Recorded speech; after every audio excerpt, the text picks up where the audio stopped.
तो नेक्स्ट अपन टॉपिक जो पढ़ने जा रहे हैं वो है सदिश योग के गुणधर्म।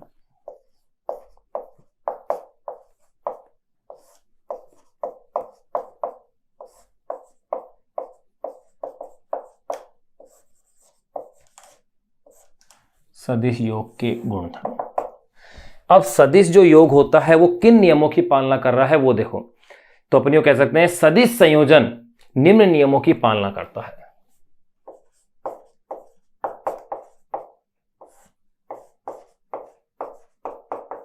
सदिश संयोजन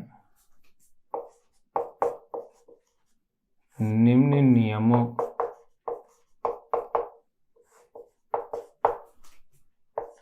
की पालना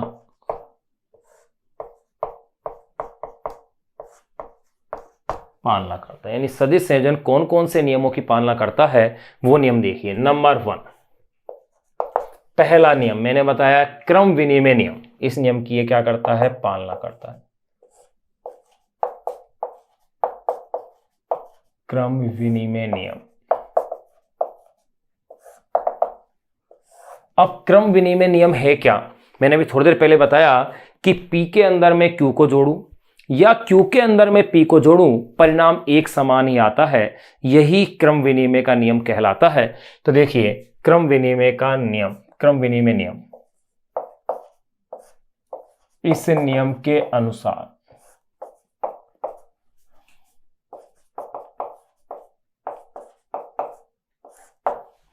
के अनुसार क्या कथन अपने पास बन सकता है वो देखिएगा। दो या दो से अधिक सदिशों के योग में, दो या दो से अधिक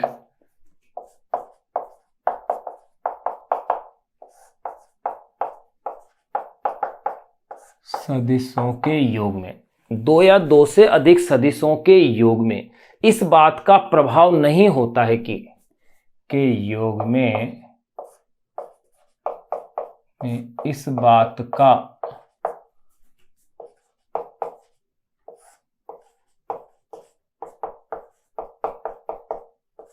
नहीं होता है कि दो या दो से अधिक सदिशों के योग में इस बात का प्रभाव नहीं होता है कि योग में किस सदिश को, तो है कि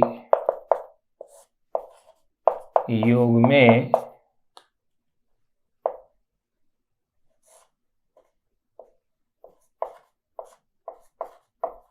किस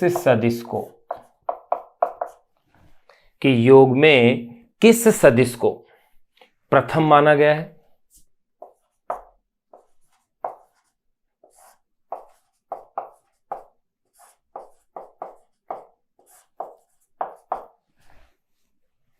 कि योग में किस सदिश को प्रथम माना गया है, तथा ये यूं कह सकते हैं किस योग को प्रथम माना गया है तथा अन्य सदिश किस क्रम में लिए गए हैं, तथा अन्य सदिश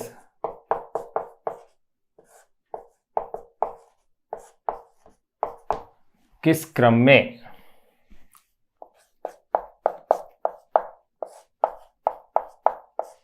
लिए गए हैं, ये कह रहे हैं। ये क्रम विनिमय का नियम है जिसकी कि सदिश संयोजन क्या करता है? पालना करता है। किस तरह से है वो पालना देखिए। जैसे कि मैं P vector plus Q vector कर रहा हूं, यानी P के अंदर Q को जोड़ रहा हूं, तो ये अगर मैं Q के अंदर P को जोड़ूं तो भी परिणाम क्या होगा? यही होगा। एक एग्जाम्पल ये ले ले। अगले एग्जाम्पल में ये भी ले सकता हूं, जैसे A vector plus B vector plus C vector है। अगर मैं इसका क्रम चेंज कर दूं, यानी कि यूं इस तरह से कर दूं कि B vector plus A vector plus C vector, तब भी परिणाम वही रहेगा R, यानी रिजल्टेंट जो है। अगर मैं इसमें इस तरह से जोड़ूं कि C vector plus B vector plus A vector, तो भी परिणाम वही रहेगा। यानी P के अंदर Q को जोड़ूं या Q में P को जोड़ूं, तो अर्थार्थ में ये कह सकता हूं ये क्रम विनिमय नियम की क्या करता है? पालना करता है। सेकंड, दूसरे में बात करूं साहचर्य नियम। नियमों की पालना करता है, निम्न नियमों की। तो देखो पहला नियम आ गया क्रम विनिमय, दूसरा है साहचर्य नियम।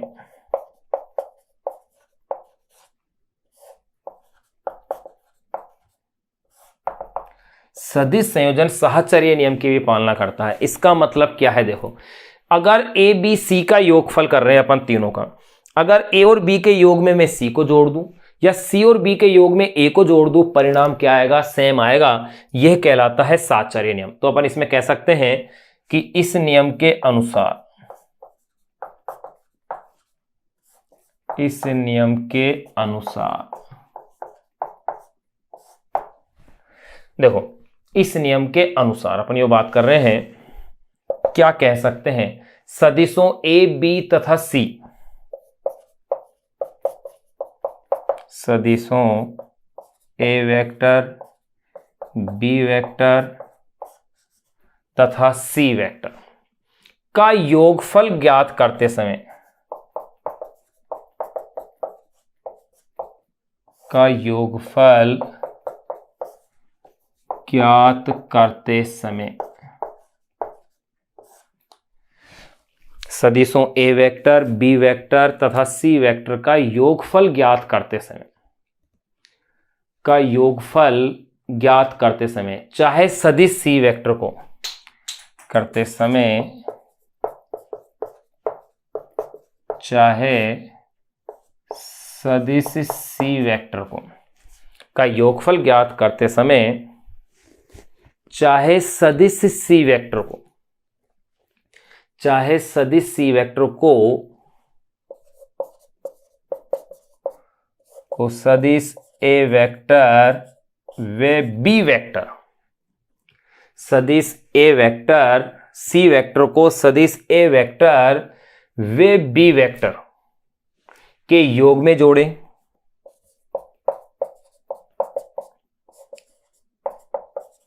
के योग में जोड़ें, यानी ए और बी के योग में सी को जोड़ें, अथवा सदिश ए वेक्टर को, ये भी कह सकते,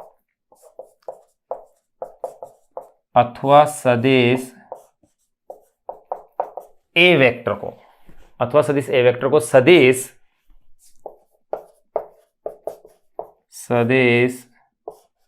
बी वेक्टर व सी वेक्टर के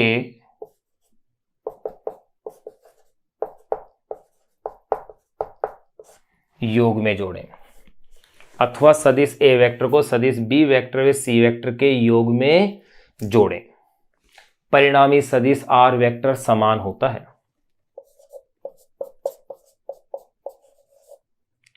परिणामी सदिश आर वेक्टर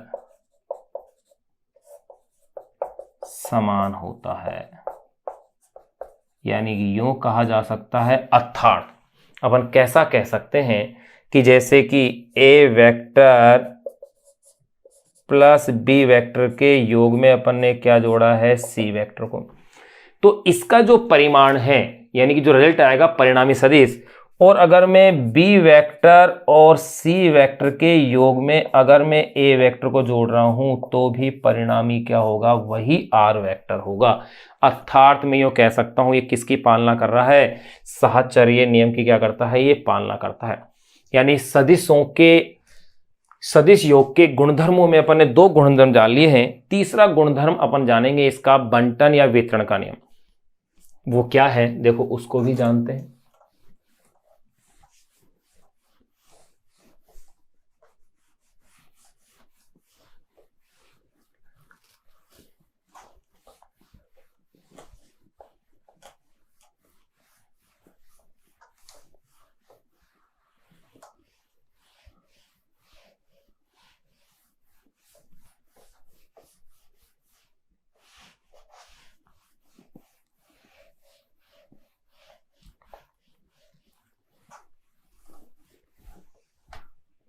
देखिए भाई तीसरा नियम, तीसरा जो नियम है बंटन नियम या वितरण नियम, जिसकी कि ये पालना करता है। बंटन नियम या इसी नियम को कहते हैं अपन वितरण नियम।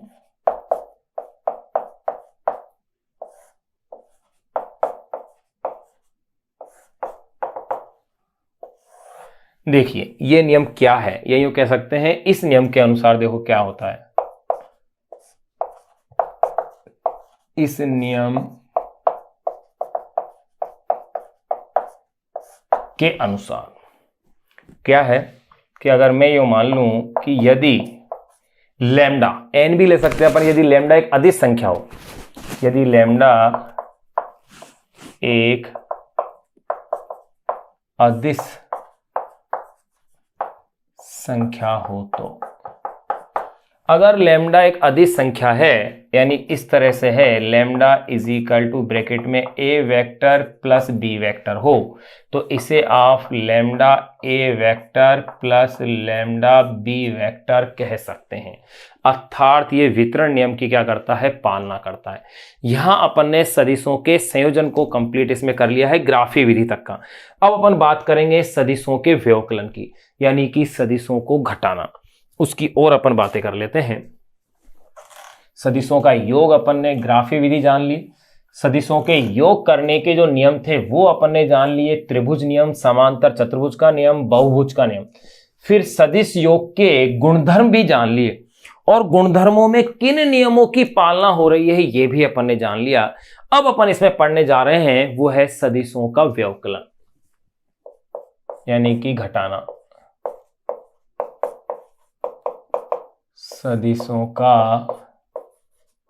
व्यवकलन, या इसे अपन कह सकते हैं, उसमें जोड़ना था, इसमें है घटाना। और इसमें भी कौन सी विधि काम में ले रहे हैं अपन, ग्राफीय विधि।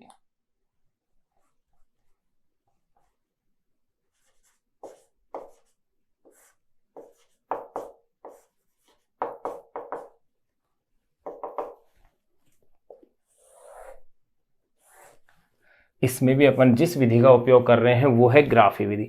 देखो सदिशों का व्यवकलन या घटाना, इसके लिए मैं ये कह सकता हूं सदिश योग का उल्टी क्रिया है। यानी कि अगर p vector plus q vector कर रहा हूं, अगर मुझे p में से q को घटाना है तो ये मानकर चलो p के अंदर मैं माइनस q को क्या कर रहा हूं, जोड़ रहा हूं। तो मैं इस तरह से एक लाइन इसमें कह सकता हूं कि जैसे मेरे पास मान लिया एक ये कोई सदिश क्या है, p वेक्टर है, और ये मेरे पास सदिश क्या है, q वेक्टर है। मुझे p वेक्टर में से q वेक्टर को क्या है, घटाना है। तो ध्यान रहे कि सदिश q वेक्टर को सदिश p वेक्टर में से घटाना है, इसका मतलब माइनस q वेक्टर को सदिश p वेक्टर में जोड़ने के समान है। तो यहां पहले ये लिख देता हूं मैं कि सदिश p वेक्टर में से सदिश q वेक्टर को घटाना, सदिश p वेक्टर में से, सदिश p वेक्टर में से सदिश q वेक्टर को घटाना, माइनस q वेक्टर को p वेक्टर में जोड़ने के समान है। ये लो, यो कह सकता हूं माइनस q वेक्टर को p वेक्टर में जोड़ने के क्या है, समान है। इस तरह से कह सकता हूं। अब देखिएगा कैसे, जैसे ये p वेक्टर था, अब मैं इसके अंदर अगर q वेक्टर को जोड़ता हूं तो ये इस तरह से आएगा भाई, लेकिन अगर माइनस q वेक्टर की बात करूं तो वो इस तरह से आएगा। ये लो, अब इसका परिणामी ये हो जाएगा। तो ये जो परिणामी r वेक्टर होगा ये कहलाएगा p vector minus q vector. ये अपने पास ये आ गया है। अब अगर अपन इसमें सदिशों के व्यवकलन जो अपन ने ग्राफीय विधि से अपन ने समझा है, इसको जाना है, अगर इसके गुणधर्मों की बात करें तो इसके गुणधर्म क्या है, तो देखो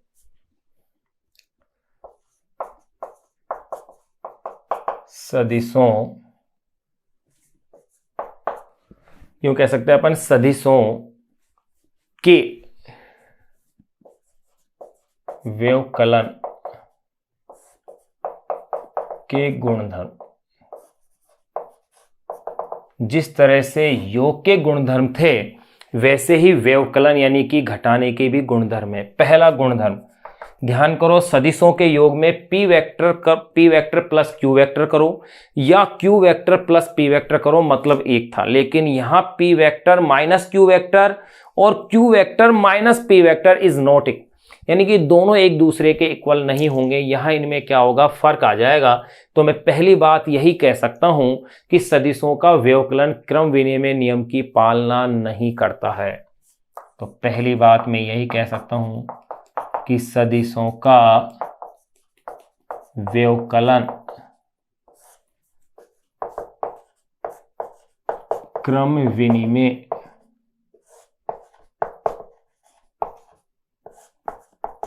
नियम की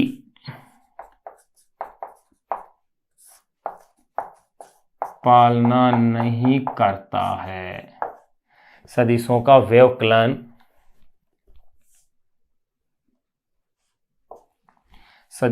व्यवकलन क्रम विनिमय नियम की पालना नहीं करता है, अर्थात यूं कहा जा सकता है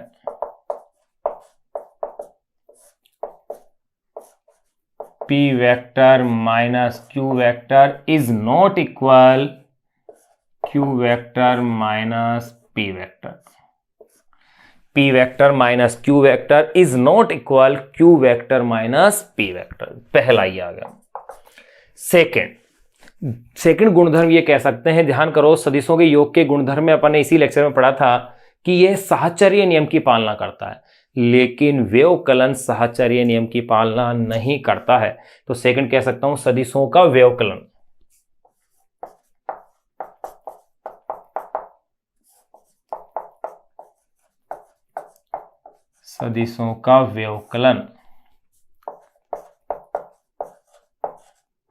साहचर्य नियम की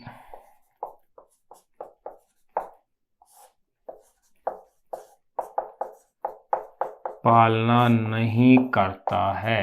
अर्थात देखो, वहां अपन ने पढ़ा था योग में कि a प्लस बी में अगर मैं c को जोड़ूं या b प्लस c में मैं a को जोड़ूं तो परिणामी सदिश समान आ रहा था, लेकिन यहां ऐसा नहीं होगा। अर्थात अगर a vector minus b vector minus c vector हो तो is not equal a minus a vector minus b vector minus c vector, यानी कि ये इक्वल नहीं होंगे। लेकिन यही अगर ये प्लस होते तो ये क्या होते, इक्वल होते। तीसरे गुणधर्म की और अगर अपन बात करें तो सदिशों के व्यवकलन का तीसरा गुणधर्म ये कहता है कि सदिशों का व्यवकलन बंटन नियम की तो क्या करता है, पालना करता है। जैसे योग करता था, तो देखो सदिशों का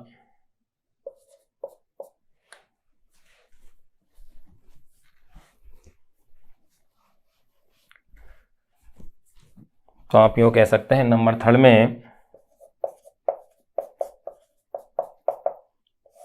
सदिशों के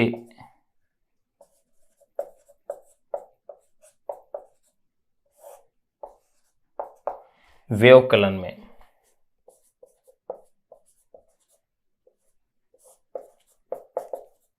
बंटन नियम या इसे ही आपने कहा था वितरण नियम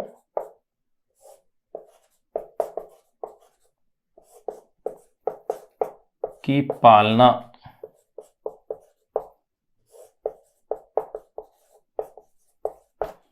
पालना होती है। अर्थात सदिशों के व्यवकलन में बंटन नियम यानी कि वितरण नियम की क्या होती है, पालना होती है। अर्थात जैसे कि lambda a vector minus b vector है तो इसे आप lambda a vector minus lambda b vector लिख सकते हैं, यानी कि इसमें बंटन नियम या वितरण नियम की तो क्या हो रही है, पालना, लेकिन क्रम विनिमय नियम और साहचर्य नियम की इसके अंदर पालना नहीं हो रही है। तो देखो अपन ने सदिशों का संयोजन और सदिशों का व्यवकलन ग्राफी विधि से अपन ने इसको जान लिया है। अब अपन जानेंगे इसकी गणितीय विधि से सदिशों के संयोजन को और सदिशों के व्यवकलन को, जो कि मैथमेटिकली पोर्शन है जिस पर कि आंकिक प्रश्न अच्छे से हल होंगे। उसकी अपन इसके बाद क्या करेंगे, चर्चाएं करेंगे। देखिए अपन सदिशों का संकलन व व्यवकलन अपन पढ़ रहे थे, जिसमें अपन ने ग्राफीय विधि जो है वो अपन ने कंप्लीट कर ली थी।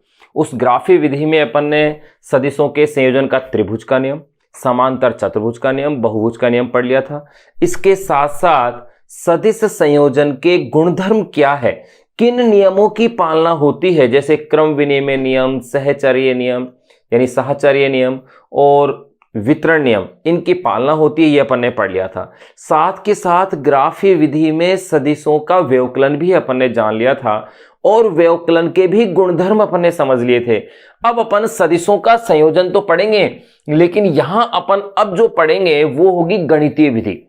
ग्राफीय विधि अपन कंप्लीट कर चुके थे, विश्लेषणात्मक विधि अपन सदिशों के वियोजन के बाद इसका अध्ययन करेंगे। तो देखिए वेरी वेरी इंपॉर्टेंट टॉपिक है न्यूमेरिकल के पॉइंट ऑफ व्यू से, यानी कि मैक्सिमम जो न्यूमेरिकल सदिश के हल होंगे वो इस पर आधारित हल होंगे, जिसकी अपन फॉर्मूला निकाल रहे हैं।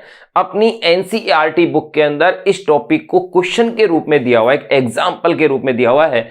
देखो उसे भी अपन सोल्व करेंगे, लेकिन यहां अपन उसे थ्योरी के रूप में जान रहे हैं। एडिंग क्या डाल रहे हैं अपन, देखिए सदिशों का संकलन,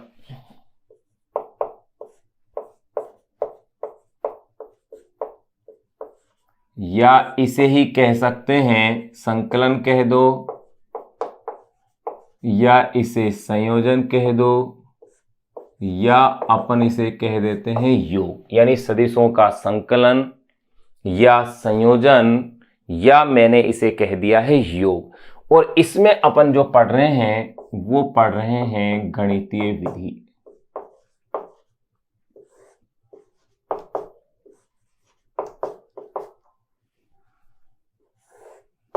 ध्यान रहे अपन सदिशों के संकलन की जो इसके अंदर अपन पढ़ रहे हैं विधि वो है गणितीय विधि। देखिए गणितीय विधि, या आप इसको इस नाम से भी पढ़ सकते हैं, दो सदिशों के परिणामी सदिश का परिमाण ज्ञात करना, वे उसकी दिशा ज्ञात करना, इस नाम से भी एक क्वेश्चन टॉपिक बन सकता है। दो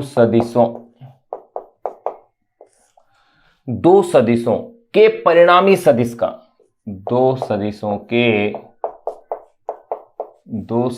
के परिणामी सदिश का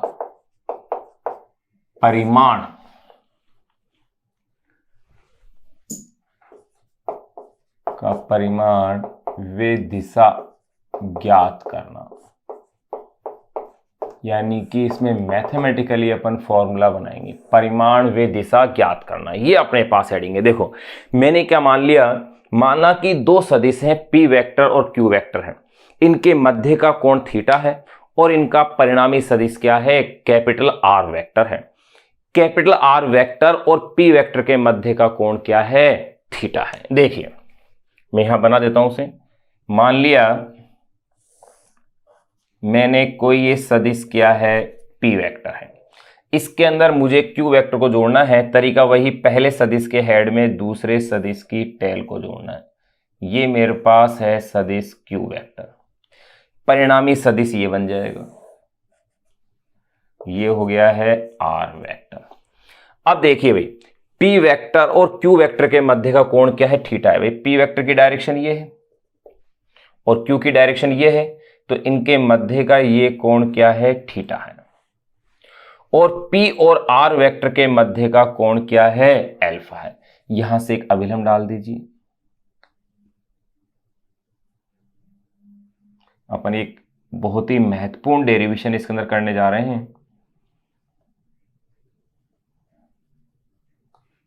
ये लीजिए, ये हो गया है 90 डिग्री का एंगल।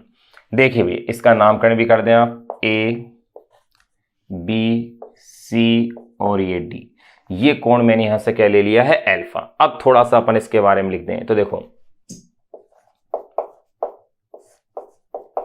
माना कि दो सदिश P वेक्टर व Q वेक्टर है, जिनके मध्य का कोण थीटा है। माना कि दो सदिश p वेक्टर व q वेक्टर है जिनके मध्य का कोण क्या है, थीटा है। इनका परिणामी सदिश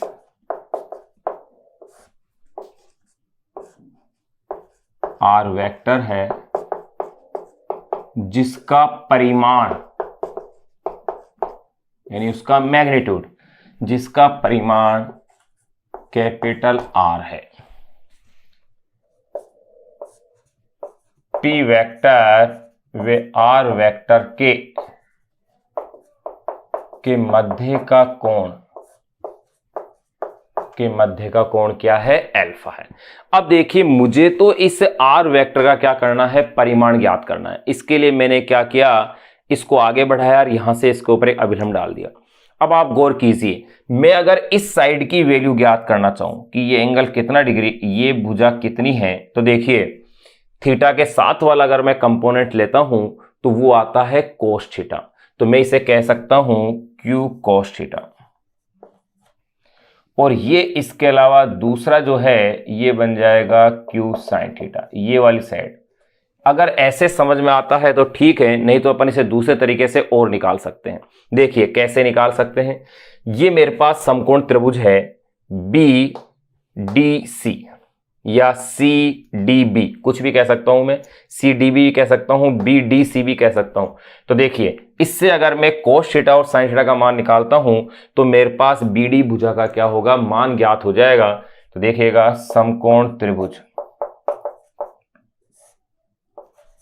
समकोण त्रिभुज BDC से सबसे पहले मैं इसमें मान देख रहा हूं कोस थीटा का। कोस थीटा बराबर क्या होता है, आधार बटे कर्ण। तो आधार इसका क्या है, BD है, और कर्ण क्या है, समकोण के सामने वाली भुजा यानी कि Q। तो बताइएगा BD इज इक्वल टू क्या आ गया है, Q cos थीटा। ये लो इक्वेशन नंबर 1 आ गई कि नहीं आ गई। BD का मान क्या आ गया, Q cos थीटा आ गया। एंड मैं इसी के अंदर अगर मान देखता हूं साइन थीटा का, तो साइन थीटा होता है लंब बटे कर्ण। तो लंब हो गया है CD, कर्ण है समकोण के सामने वाली भुजा यानी कि Q। तो देखो इससे ही आपके पास ये वैल्यू आ जाएगी, CD is equal to Q sine theta. Equation number 2 देख लें आप, CD is equal to Q sine theta. ये भी प्रूफ हो गया। अब मुझे इस R की वैल्यू देखनी है। तो देखिए अब ये समकोण त्रिभुज क्या है, ADC। इसमें अगर मैं पाइथागोरस प्रमेय लगाता हूं तब देखिएगा समकोण त्रिभुज ADC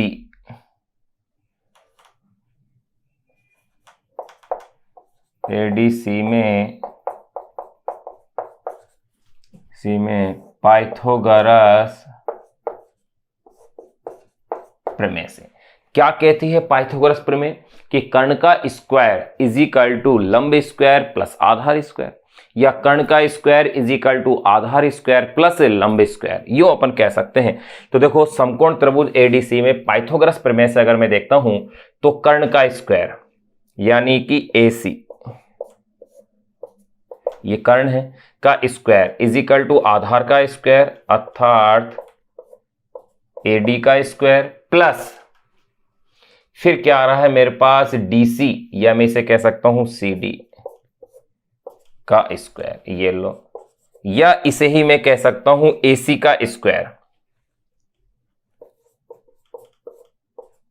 इज इक्वल टू, ध्यान दीजिए AD का मतलब क्या है, AB plus BD, AD plus BD plus CD का स्क्वायर। ध्यान रहे ये जो अपन डेरिवेशन कर रहे हैं ये डेरिवेशन आपके बहुत ही चैप्टरों में, जैसे बल वाला चैप्टर होगा उसमें काम आएगी। इसके अलावा जब आप इसमें 12th के अंदर प्रकाश का व्यतिकरण पढ़ोगे तो वहां पर भी यही फॉर्मूला निकलेगा तरंगों के अध्यारोपण के रूप में। अब देखिएगा इसी को फिर मैं आगे और बढ़ाता हूं।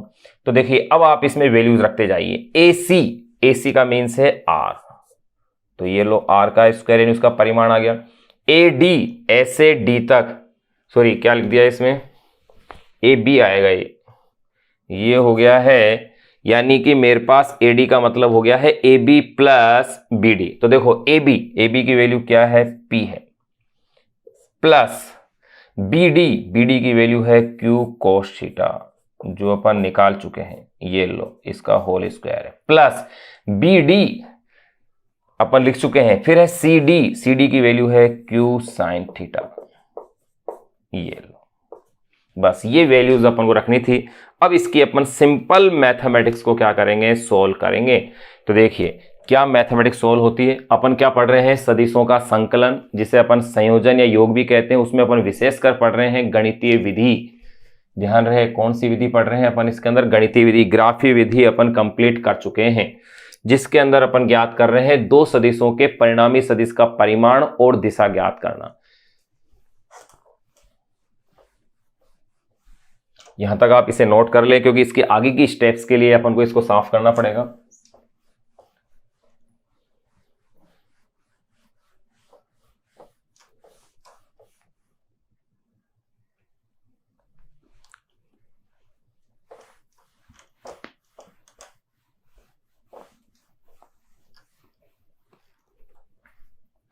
तो यहां आपने ए डी बी डी ये मान आपने रख ही लिए थे।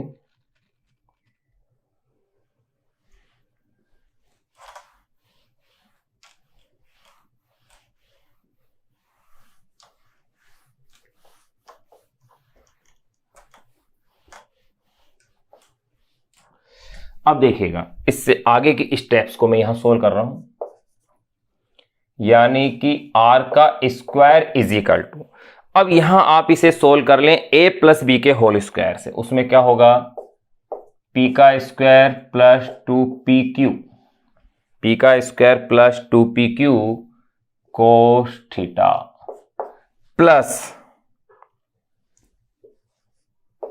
q स्क्वायर कोस स्क्वायर थीटा, प्रथम पद का वर्ग प्लस 2 गुणा प्रथम पद इंटू द्वितीय पद प्लस अंतिम पद का वर्ग, प्लस अब इस पे आ जाए Q square sine square theta.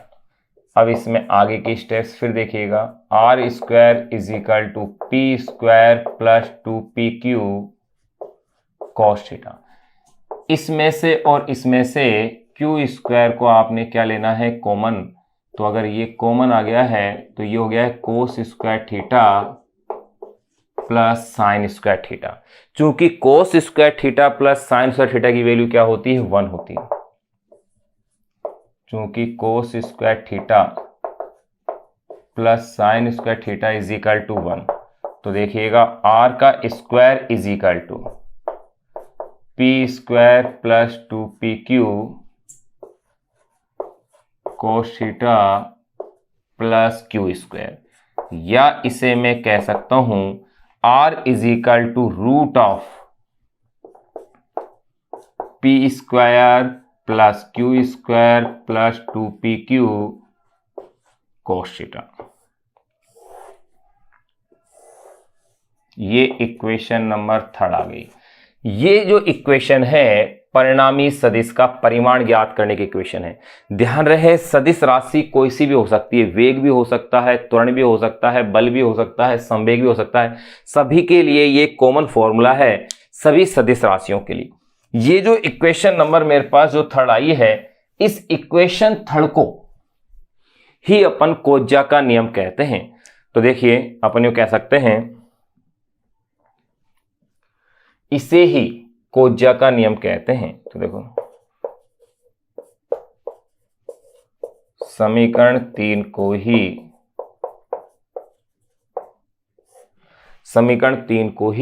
कोज्जा का नियम, समीकरण 3 को ही कोज्जा का नियम यानी कि लॉ ऑफ कोसाइन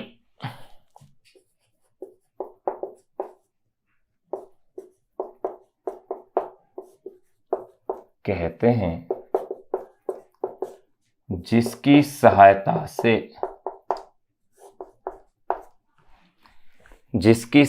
से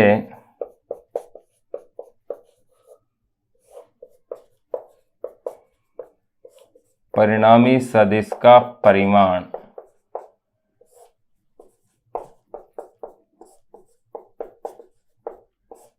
ज्ञात किया जा सकता है,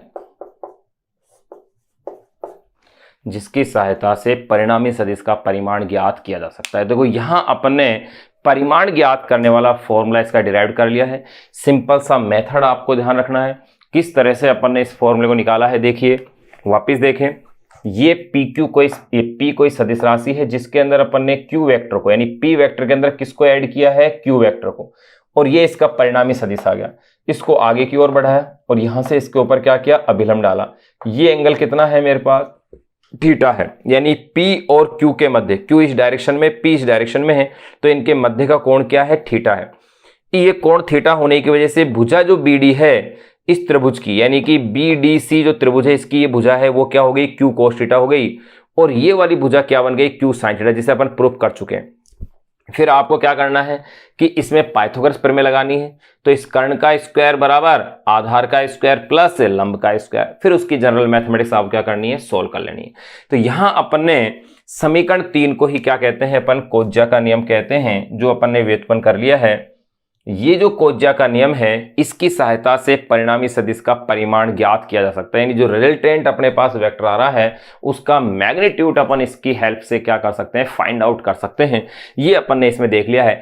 अब अपन इसके साथ साथ ही परिणामी सदिश की दिशा का निर्धारण भी कर सकते हैं, जैसे कि अल्फा निकालना है तो अल्फा को निकालना भी अपने लिए इसके अंदर आसान है। तो देखिए नेक्स्ट जो टॉपिक अपन इसके अंदर जान रहे हैं इसी डेरिवेशन का पार्ट है, इक्वेशन 3 के बाद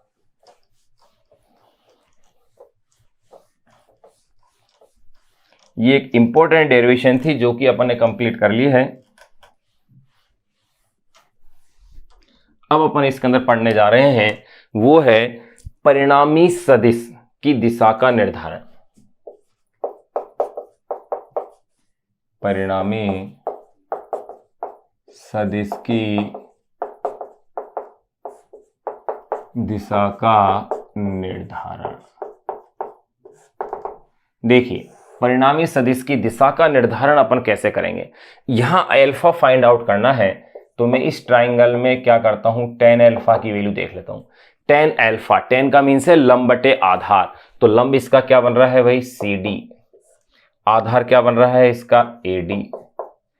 तो अब देखो भाई CD को CD रहने दें, AD का मतलब क्या है, AB प्लस BD।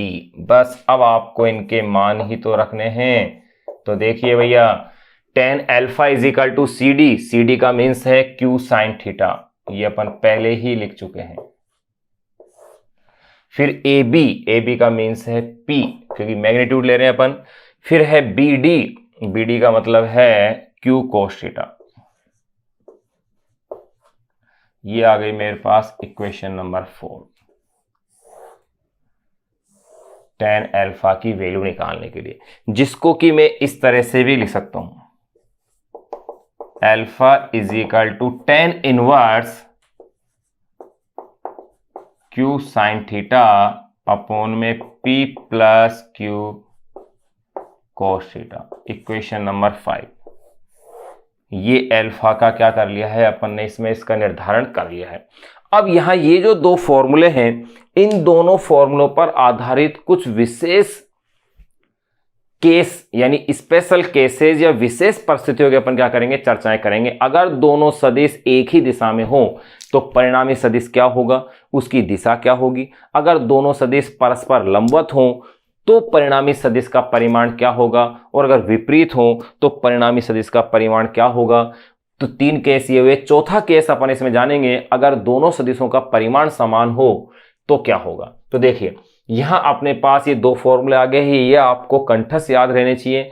परिणामी सदिश के परिमाण का एक तो फॉर्मूला है capital R is equal to root of P square plus Q square plus 2PQ cos theta, और अल्फा फाइंड आउट करने का फॉर्मूला है tan alpha is equal to Q sin theta upon में P plus Q cos theta. ये आपको याद रखने हैं, जो अपन ने जिनको अभी डेरिवेशन जिनकी अपन ने कर ली है। अब अपन जानेंगे इसके विशेष परिस्थितियां यानी कि स्पेशल केसेस। जिस तरह से अपन ने ये डेरिवेशन सदिशों के संकलन के लिए की है, ठीक इसी प्रकार की डेरिवेशन अपन को सदिशों के व्यवकलन के लिए भी करनी है। लेकिन उससे पहले अपन संयोजन के जो केस है उनको अपन समझ लें।